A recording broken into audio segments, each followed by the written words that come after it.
And at this time, I'd like to introduce Andriana Cunningham, who is our facilitator, our connection with UF, who's helped to find all of our wonderful speakers for this session. So thank you for joining us. And Andriana? Thank you very much. Good morning, everyone. Yes.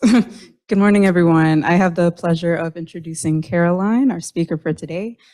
So a bit about Caroline. Caroline Nickerson, she comes from Orlando, Florida, and Indian Harbor Beach, Florida. She received her undergraduate degree from the University of Florida in 2017 and her Master of Public Policy degree from American University in 2020. And she's now a Ph.D. student in the UF Department of Agricultural Education and Communication. Her dissertation topic studies how UF IFAS Extension can teach adult participants in at least 3 Florida counties about climate change and environmental problems, focusing on how they can make a difference as individuals. Caroline is evaluating if these programs can change participant knowledge, attitudes, or behaviors in relation to the environment and climate change. After receiving her PhD in 2024, Caroline hopes to run for office in Florida. So I'll hand it over to you, Caroline. I really wanted to focus on reframing climate change and leveraging local power in Florida. And to start things off, I had a little slide about me. Thank you so much, Adriana, for the introduction. I want to be clear about what I'm not. I'm not a climate change expert. That's why I work with climate change experts through UF IFAS Extension. What I am is a concerned citizen, and I want to understand, and the reason I came back to school to do my PhD is I want to learn and figure out what can we do better to engage individuals in climate change mitigation, because I want to be part of climate change mitigation. So yeah, I majored in history and Chinese in undergrad. My Master of Public Policy is from American University. I focused in environmental policy, and I had the privilege of working with Bill Riley, former director of the EPA while I was there as a Riley Scholar. And we've been on a few publications together. And currently, I'm back at UF doing my PhD. My work experience, it kind of runs the gamut. I was a senior program director at SciStarter, so that means I manage citizen science initiatives. That's public engagement and real scientific research. I have some slides on that later on as part of my calls to action. But through SciStarter, I was able to work with the United Nations Environmental Program as a co-author on an Earth School presentation. I was able to work with NASA on multiple public programs, NOAA on different grants, and other nonprofits as well, just to engage people from all over the world in real science they can do, mostly environmental monitoring. So for example, water quality monitoring, or taking your own measurements of climate change, or even sending in your observations of birds that you see to help monitor their populations. I also co-founded the Commission on Local Debates in Orlando, so I have some experience in writing questions for local elections. My favorite one of those is I wrote the questions for the state attorney race in 2020. That was really fun. That was a great debate we produced. Currently, when I'm not doing my PhD, I work at Florida Community Innovation, a nonprofit my friends and I co-founded. I recently became executive director. But my background also includes working with homeless individuals through the UF Medical School and their psychiatry department with the Christensen Project. I worked there full-time for 2 years, as well as with the UFVA bioethics unit, where I co-authored curriculums about medical ethics. So my interests are civics, public engagement in science, environmental resilience. For fun, I do long distance running. I like to read, I like art, and I like volunteering. And my main goal is to involve the public in climate change. And a fun fact about me, I was the Grand Prize Scholarship winner at Miss Earth USA in 2021. That's a fun environmental pageant. It helped pay for my PhD, which is great. And there's more on that later too, because I did some fun things with that to engage people in environmental monitoring. But the reason I include all this is so you all know I'm not a climatologist, just a concerned citizen. I want us to come into this presentation with that collaborative view, because I'm still learning too. Okay, so Florida, we're the 3rd most populous state. We have pretty low civic engagement. We've experienced some rapid growth. I'm sure you all have observed it. I've observed it in my lifetime. But it's a beautiful state with a really fascinating history. So this graph, I think it's really telling. It comes from the Lou Fry Institute at the University of Central Florida. Civic participation in Florida lags behind the national average. So for pretty much all of these measures, the national average is higher. So for example, people who didn't vote but registered more people are registered nationally than are registered in Florida to vote. For people who donate to charity, more people donate to charity than vote in Florida by percentages. More people volunteer nationally than Floridians. More people are part of community organizations nationally than Floridians.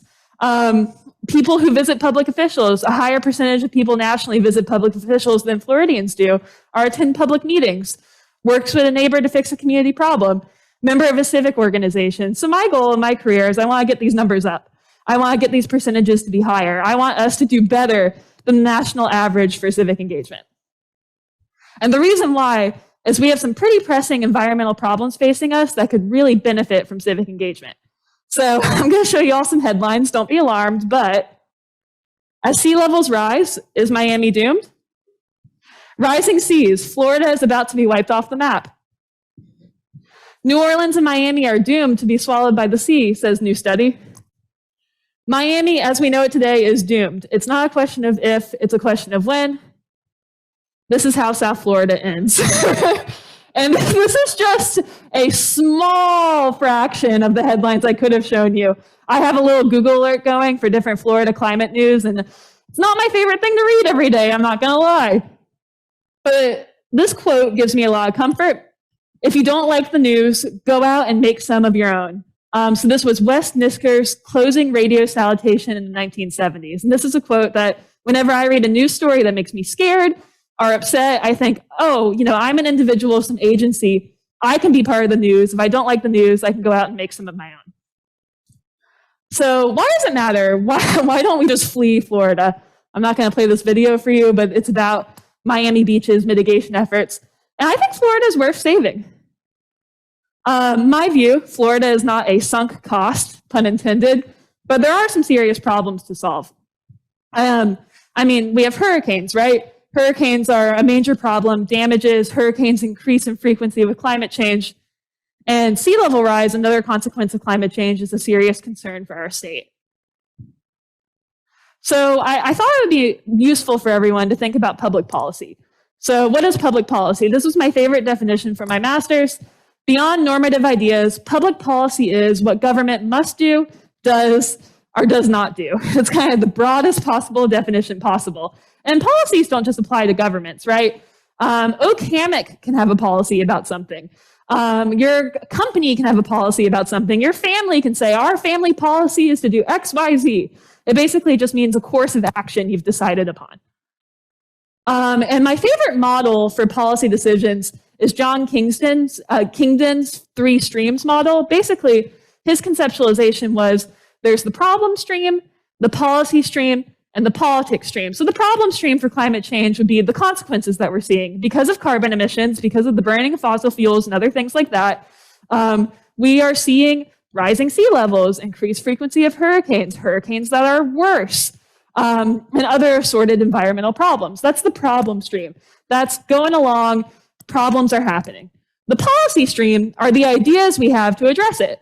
So if there are rising sea levels in Miami Beach, for example, they might have different types of infrastructure development to address it. Maybe some mangrove planting programs to soak up some of the water that's bubbling up onto the streets.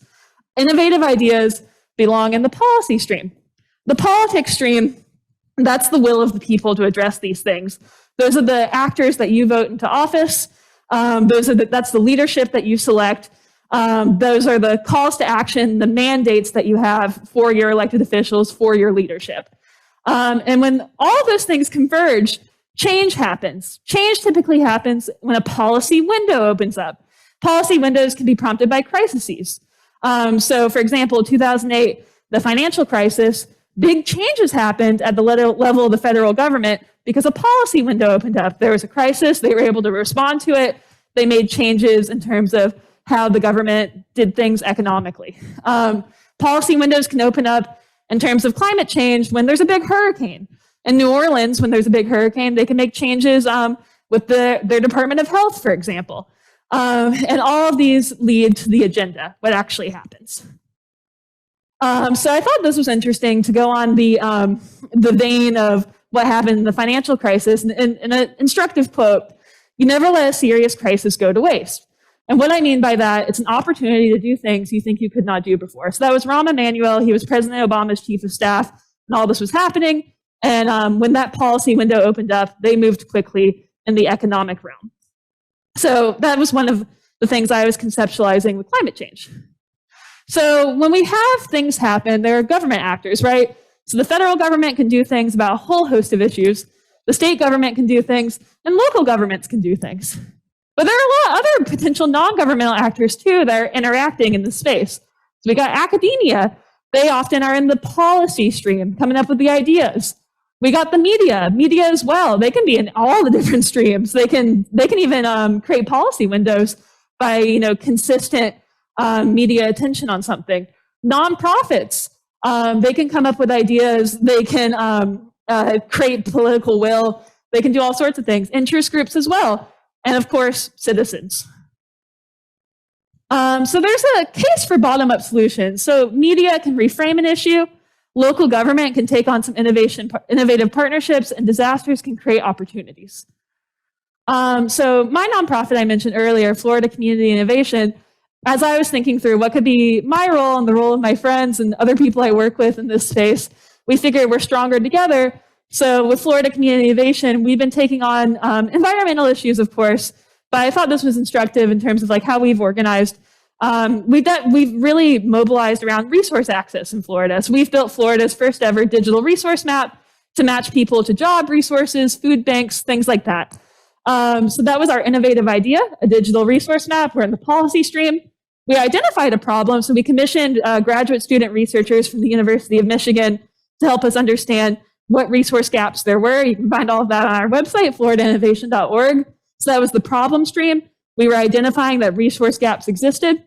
We do outreach and communications around this issue. We're about to do a media campaign in the fall to really push this map. That's the politics stream, creating the will for it. And as leaders, so we're policy entrepreneurs taking action in a policy window. And I think in terms of social change, this is a quote that gives me a lot of hope. It's from Rebecca Solnit. She said, "I vowed to keep away from what I thought of as the conversation, the tailspin of mutual wailing about how bad everything was, a recitation of the evidence against us. The political imagination is better fueled by looking deeper and farther." So just a reminder that it's better to have hope and be positive if you're looking to do anything. But on the issue of climate change, we're not talking about it enough, and I think that leads to lack of political will in the politics stream. So my colleague Max Colley from the Museum of Life and Science, this is a quote from an article we did together. He was citing surveys from the Pew Research Center, but surveys indicate that 72% of Americans report that they believe in climate change, but only 35% are talking about it regularly. So that's a real mismatch there. We definitely need more people to talk about it to help create that will for action. So that's good for us, right? We're already doing step one here today, talking about it. As part of my dissertation, even though I'm not the subject matter expert, I'm working with subject matter experts to create these calls for action about climate change. I've been trying to become more well-versed on how to solve the problem. And one of the books that I found the most helpful that I've been reading throughout the past year is Bill Gates's How to Avoid a Climate Disaster, the solutions we have and the breakthroughs we need. At the end of the book, he talks about what individuals should do, and he specifies two main goals for solving climate change. Basically, his thoughts, and I am inclined to trust him because he has some of the best experts in the world working with him, is that we need to get to net zero carbon emissions, so we need to stop burning fossil fuels, and we need more climate change research and development to come up with some innovative solutions to take climate change out of the atmosphere, for example. And in his book, he specifies policies that correspond with what I was talking about earlier, things that we can push our national governments to do, our state governments, our local governments, things we can do as citizens in terms of urging our local utilities to be more energy efficient and emit less carbon. So in terms of what he thinks people can do, that the most useful thing you can do to help mitigate climate change as an individual is to urge action in your local community with your local government, usually with your local utility. So I know just vote is a frustrating answer, but that is a big part of solving climate change. I always think this is an important conversation to have adaptation versus mitigation. When I first started getting into this work, first started getting more worried about climate change, I informally polled my friends and family. I said, what do you think is the best thing you can do to fight climate change? And they all said recycling. I said, wrong. Recycling's great. It's good for the environment, but it doesn't mitigate climate change, right? It might get more plastic. I mean, sure, there might be indirect connections. A hotter ocean, plastic in the ocean could have some consequences there, of course. But it's more about, that's an environmental quality issue. Mitigating climate change requires removing carbon or fewer carbon emissions that heat up the world less. So mitigation is all about reducing the flow of greenhouse gases into the atmosphere, actually doing something about carbon emissions, actually burning fewer fossil fuels, having better energy systems. Adaptation is also a really important piece of this, though, and that ties more into the environmental quality stuff I just mentioned. That's more about learning to live with and adapt to the climate change that's already been set in motion. So that's what people are doing in South Florida, right? They're changing their sidewalks so they're less vulnerable to sunny day floods. They are creating big cisterns to collect rainwater. They're literally raising the roads. That's adaptation. We need to do that too. But mitigation is something different. So I think it's important to hold both of those things. And in Florida, we're actually doing a pretty good job with the adaptation piece in terms of addressing it, but we haven't really got there in terms of mitigation. So this is from the Miami Herald in May of this year. Despite years of warnings from top scientists around the world, Florida's plan to address climate change only involves spending money to adapt to rising seas instead of cutting the emissions that cause them. In fact, the state has passed bills that work against these goals. You can't do one without the other. When you do one without the other, it kind of negates the impact. It's a job incomplete, said Jonathan Weber, Deputy Director of Environmental Advocacy Group, Florida Conservation Voters. So that's just something to consider. I do find it encouraging, though, that we do see bipartisan effort in terms of the adaptation piece. So we're getting there. We're part of the way there. So when we're thinking about how to solve this problem and how I've been trying to stay well-versed on this issue, innovative media partnerships are key. So different news outlets and media groups across Florida have partnered on the Invading Sea initiative. I was reading the Orlando Sentinel this morning, and they had an op-ed from this group about the recent Supreme Court decision involving the EPA. So this is a great way to stay up to date on the latest and greatest regarding climate change. Another piece of the puzzle is partnerships with academia. So those innovative ideas I mentioned, that's the policy stream. I mentioned big cisterns to catch the rain. That's a partnership in South Florida that local governments are doing with the Harvard Graduate School of Design. So cisterns that can double as art, creating new building designs, deepening canals. There can be some nature-based solutions that leverage Florida's natural environment for the adaptation piece. Public-private partnerships and business investment are a big part of adapting to climate change and even mitigating climate change. In Bill Gates' book, he talks a lot about incentivizing research and development through public-private partnerships. So they allow for the scaling up of private resources with public oversight. So that's key as well. And of course, partnering with the people. So I am by no means an expert on what local entities in Gainesville are doing with the environment. I know a little bit more about South Florida. But what I was reading in the Gainesville Sun, it seems that local officials in Gainesville are doing a pretty good job in prioritizing these issues. So the city has set a goal of getting 100% of its energy from renewable sources by 2045, and Gainesville Regional Utilities generated more than 36% of its electricity from renewable sources in the last quarter. So this is good. This is getting at that mitigation piece and changing how we're using our energy, emitting less carbon. And across Florida, because Florida's interesting, it's a home rule state, so powers that aren't specified for the state go to the cities. So cities have power if it's not specified to do certain things. Different cities have funding to do different things. So that's why we've seen a lot of innovative partnerships. So for example, the Southeast Florida Regional Compact for Climate Change, those 5 counties down there, they've worked together now to share resources, and one of the first governmental partnerships of its kind in the United States. So we're seeing more and more of that in Florida as different entities have different abilities and resources to adapt to climate change. So my thoughts are Florida can combat national and state inaction on the ramifications of climate change through local governments partnering with media, businesses, outside interest groups, and each other. And each natural disaster is a policy window to expand the partnership further north into at-risk areas. So we're seeing a lot of that in South Florida with their climate change partnership, and it'd be great to see that go further north too. And in Florida, we actually have pretty good environmental models for community action. So I'm stepping away from the climate change space now and more into the environmental quality space. But a great thing about Florida is we collect more data than any other state on water quality. And we have a lot of collaborations between EPA and the state, EPA and environmental groups. This is actually a picture of the lake I grew up on. And the reason why I present this is my family and I actually did Lake Watch together when I was growing up. So that's an environmental monitoring program about the water quality of lakes. So I would work with my parents to monitor phosphorus and nitrogen, rainfall, things like that. And the state relies on this data that comes from citizens. So I think we have a good model here in terms of environmental quality that we can pivot to climate change.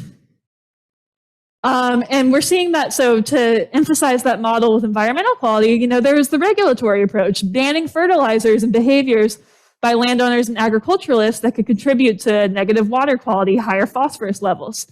And then there's that participatory approach, engaging citizens in practices like Lake Watch and engaging in education. And then we have technological solutions, fast tracking water quality research at places like the University of Florida and trying to remove the pollutants. We have a great environmental legacy in Florida. This is from Marjorie Harris Carr, the famous environmentalist. I am an optimist. I also believe that Floridians care about their environment. If they are educated about its perils, if they are never lied to, they will become stewards of the wild places that are left. So we can take that environmental legacy and bring it to the issue of climate change.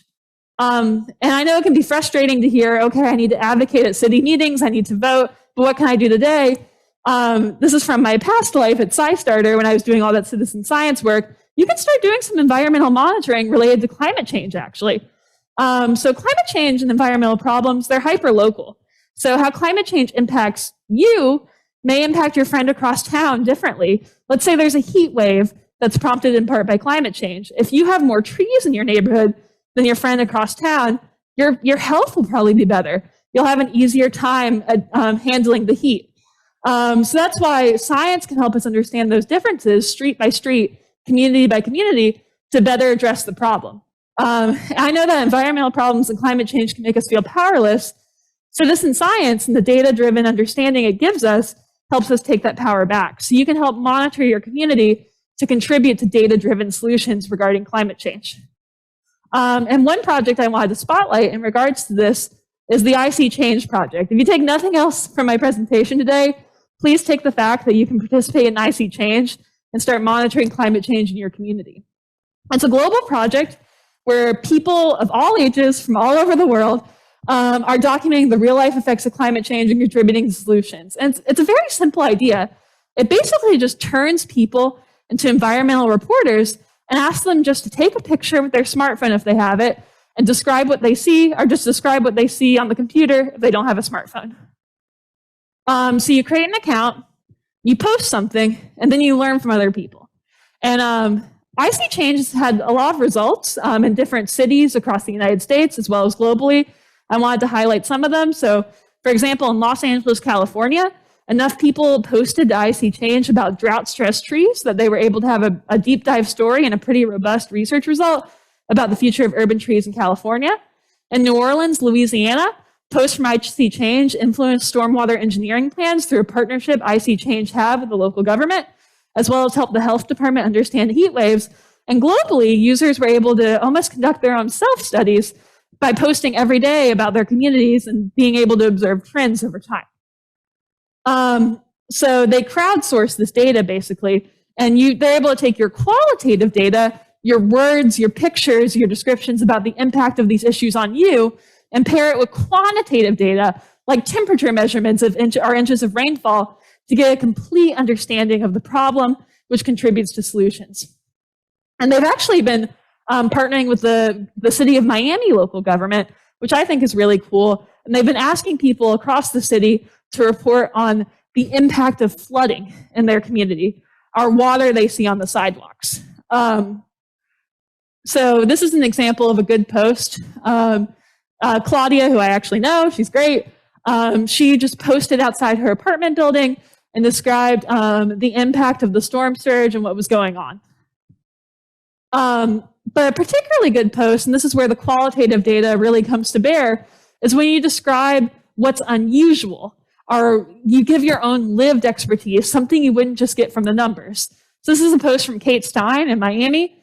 She does the basic things, describing where she is, what she observed, but the usefulness of this post lies in the fact that she gave her own local context. She said, for the first time that I've seen, water was lapping at the doors of a few storefronts. She said what was unusual, what had never happened before, and that is the value of this for the city in terms of making decisions.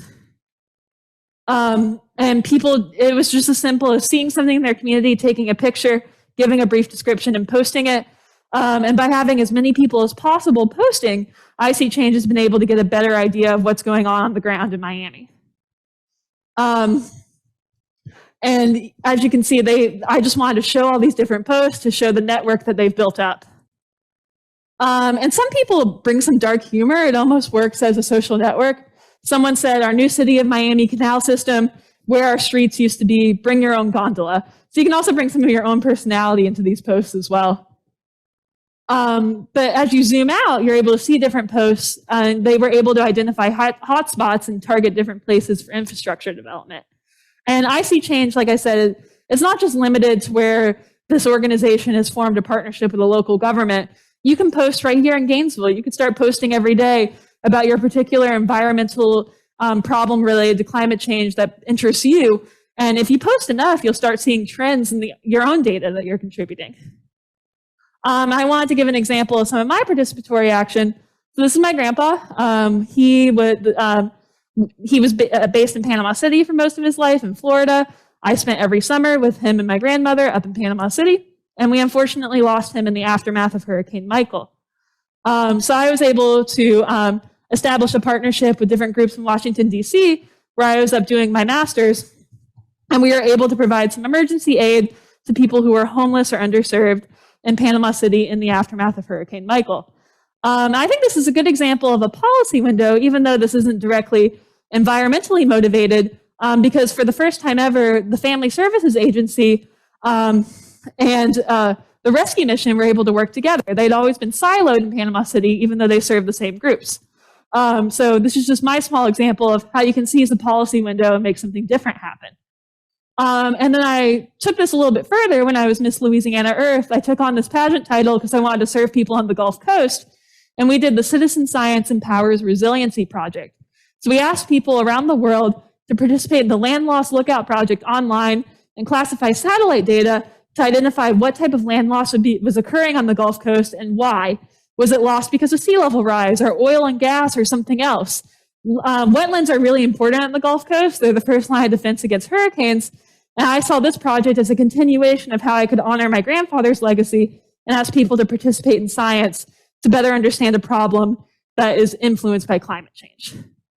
So this was really successful. We had people from all over classifying these land loss photos, engaging in this data classification project.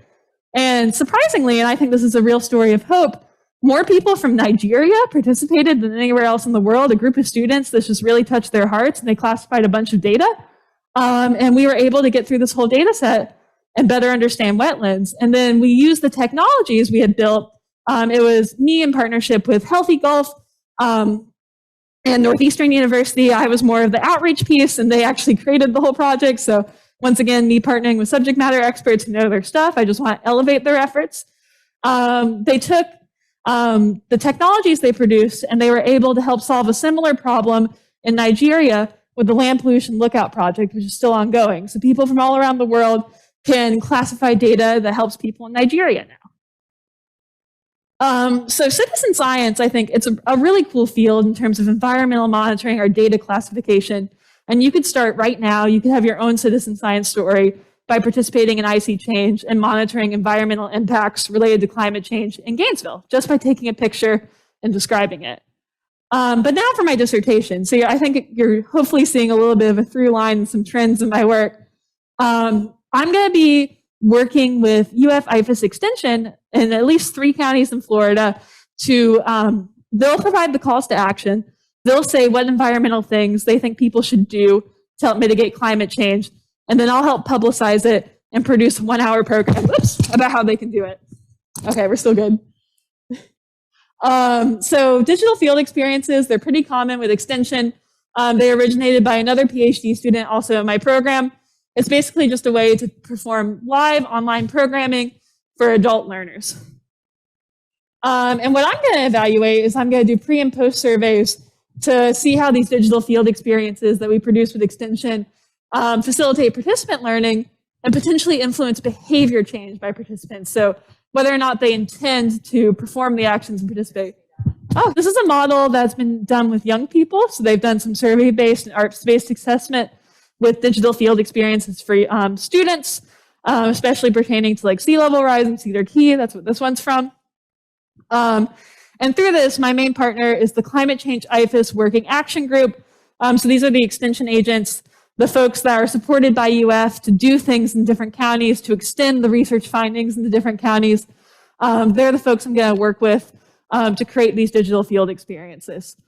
I'm going to be working with Brevard County this fall, which is my hometown, which I'm really excited about. Then I'm going to work with other folks on those digital field experiences in 2023. That's what my dissertation is going to be about. Where I'm at right now, I'm still thinking through what theories should guide my research. I'm still thinking through how to best evaluate these digital field experiences, these online programs for adults. I'm still thinking through and working with the subject matter experts about what they want to feature. And I know this was kind of a smorgasbord of information, but I wanted to work through it together and think through, because climate change really is such a big problem and related to so many different things. It comprises everything on Earth, right?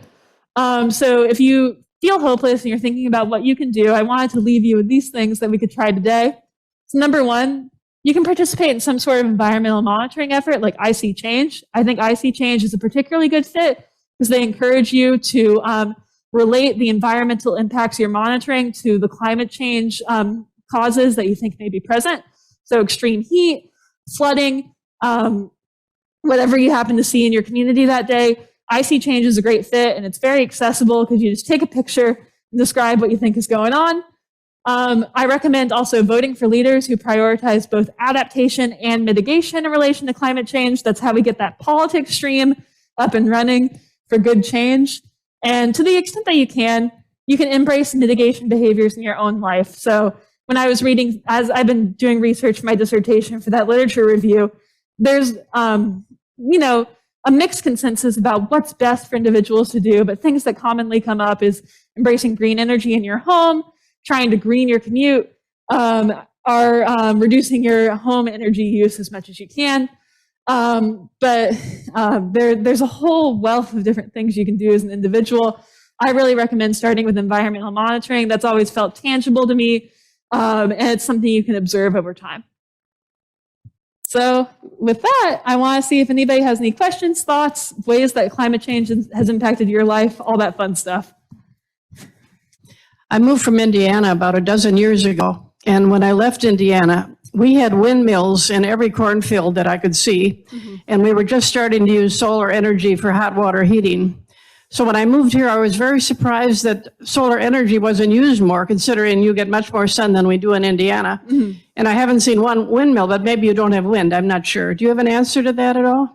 No, but that's a good thing I'll flag for my IFAS extension partners, because questions that you might have might be questions that other folks have. I do know that solar has been on the ballot a number of times in Florida, so I think it's an issue for discussion. And if that's something you think should be prioritized, I would definitely vote for leaders that support solar at the local level too.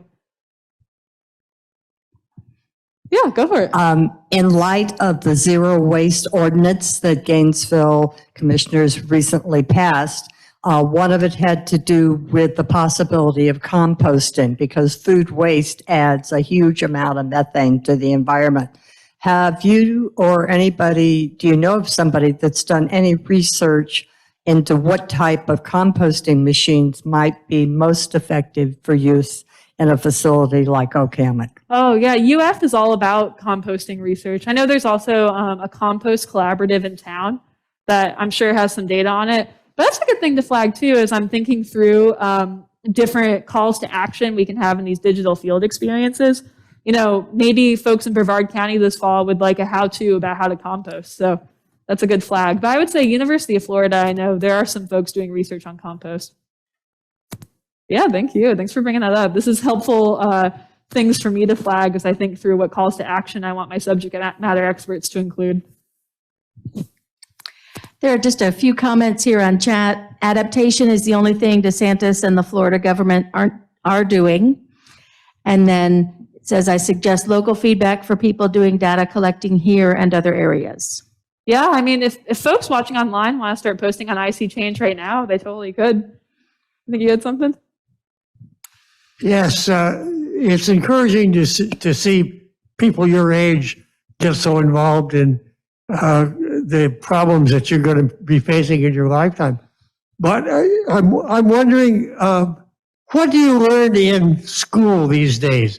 What kind of courses in public school do you have that press the urgency of climate change response? Yeah. Does it start in kindergarten? Does it start in junior high school, or do you never get anything? I have a funny story about that. So in the 4th grade, I was really obsessed with the Orlando Sentinel as a kid. It was my favorite thing in the world. I would read the newspaper every morning. And in the 4th grade, I read a column about climate change, and I panicked. And I got everybody in my grade to join a club called Save Our Planet, our SOP. And then we realized that's a terrible acronym. We'll call it Save Our Awesome Planet. And everybody was in a tizzy. I had really hyped everybody up. We had our big meeting. I think there were about 70 4th graders there. And they said, okay, what do we do now? How do we fix it? And I was like, I got nothing. So I think it was something in my childhood that was flagged as a problem, but it wasn't clear how we solve it.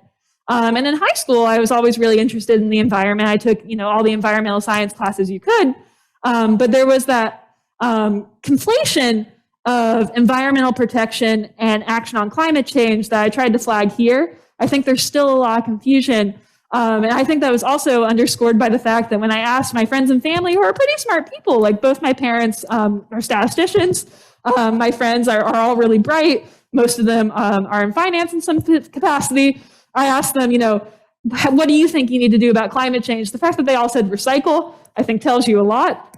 I also think the fact that we had the surveys from the Pew Research Center earlier that over 70% of Americans are concerned about climate change, but only around 30% of them are talking about it.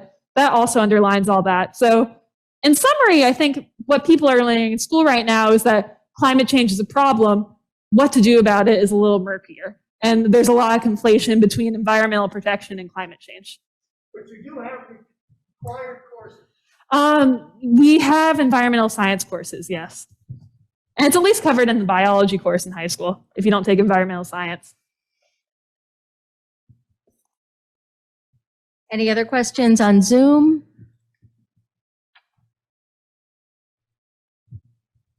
Okay, I don't see any. Any final words? Are any thoughts that people have or ways you've observed climate change in your own lifetimes or anything like that? I'm always curious about that.